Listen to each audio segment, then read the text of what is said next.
Ngobrolin politik nggak cuma katanya, tapi ada datanya. Masih bareng gue, Trias Ambari.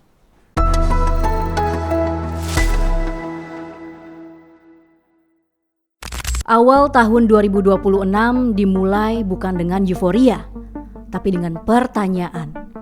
Apakah kita sedang baik-baik saja?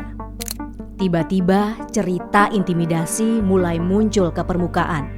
Orang-orang yang biasanya berbicara lantang, tiba-tiba berbicara dengan nada yang berbeda. Mereka merasa terancam. Teror yang dialami para influencer ini muncul dalam waktu yang bersamaan dengan resmi berlakunya KUHP baru. Dan sejak saat itu, pertanyaan ini muncul. Apakah kita masih boleh mengkritik? Atau kini kita harus belajar takut? Namun di titik ini yang sebenarnya perlu dicari bukanlah kambing hitam, melainkan siapa pelaku sebenarnya di balik teror. Bukan untuk saling menuding atau saling menyalahkan. Karena faktanya, pemerintah justru tegas mengecam segala bentuk intimidasi dan juga teror. Namun saat timeline panas dan kegelisahan publik mengerucut ke nama Presiden Prabowo, muncul pertanyaan. Apakah kerja cepat pemerintah di wilayah bencana tak lagi menarik untuk dilihat? Dan untuk menjawab itu semua, kita perlu keluar dari perasaan dan kita masuk ke dalam data monitoring Reportika 1 sampai 5 Januari 2026. Angka menunjukkan sebanyak 141.000 lebih mentions, 362 juta lebih reach, dan 378 juta lebih engagement. Dan dari angka ini, kita bisa mendapatkan isu yang jadi perhatian publik, yaitu soal pemulihan Sumatera sebesar 53,21%, diskusi politik dan kebijakan sebesar 15,32%, dan kritik kebijakan sebesar 15,05%. Selama lebih dari sebulan, bencana menjadi cerita utama. Perlahan kini Sumatera mulai bangkit. 162 pasar tradisional mulai beroperasi.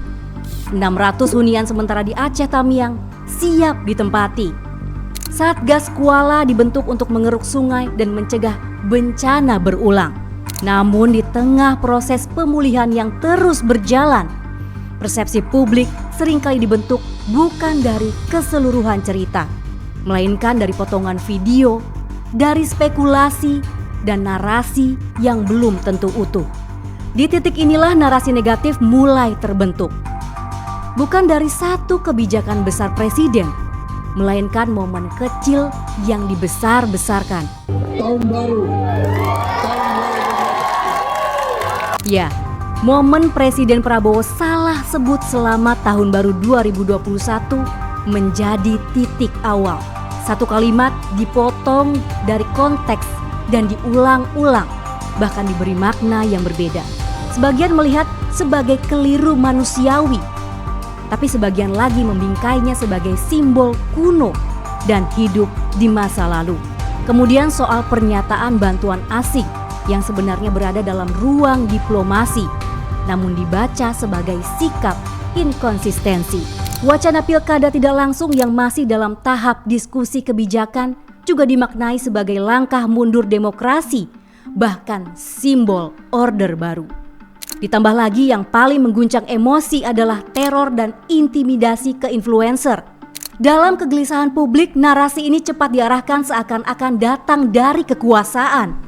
Meski fakta dan penyelidikan masih berjalan. Meski narasinya suram, data menunjukkan hal menarik. Emosi publik terbesar bukan marah atau takut, melainkan kekaguman atau admiration sebesar 32,5%.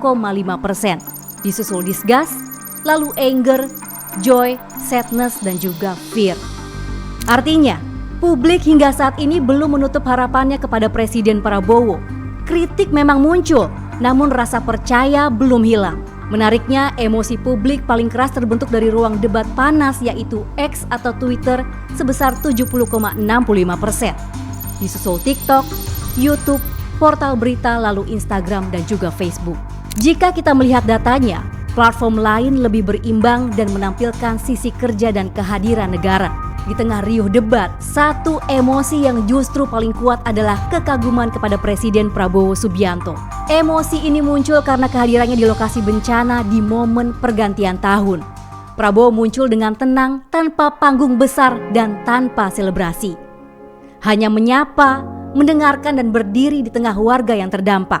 Apresiasi juga muncul dari perhatian kepada para petugas yang bekerja dalam sunyi, menjaga dan menyalurkan logistik dan memulihkan akses serta memastikan negara hadir di saat kritis. Pidato Presiden di perayaan Natal Nasional 2025 juga menjadi penegas, ini bukan tentang kekuasaan, tetapi tentang keteduhan dan ajakan kebersamaan. Momen humanis Prabowo di lokasi bencana terekam penuh kesederhanaan dan penuh kasih sayang tanpa rekayasa. Inilah titik baliknya. Di saat narasi terus bergulir, publik menilai bukan dari kata-kata, tapi dari kehadiran dan bukti nyata kerja di lapangan. Lalu bagaimana dengan pendapat kalian? Kata-kata atau hanya kerja nyata? Drop pendapat lo di kolom komentar. Jangan lupa like, share, dan juga subscribe. Politik cepat berubah, opini bisa kemana-mana. Tapi kalau analisis akurat, ya pakai data Reportika. Bye.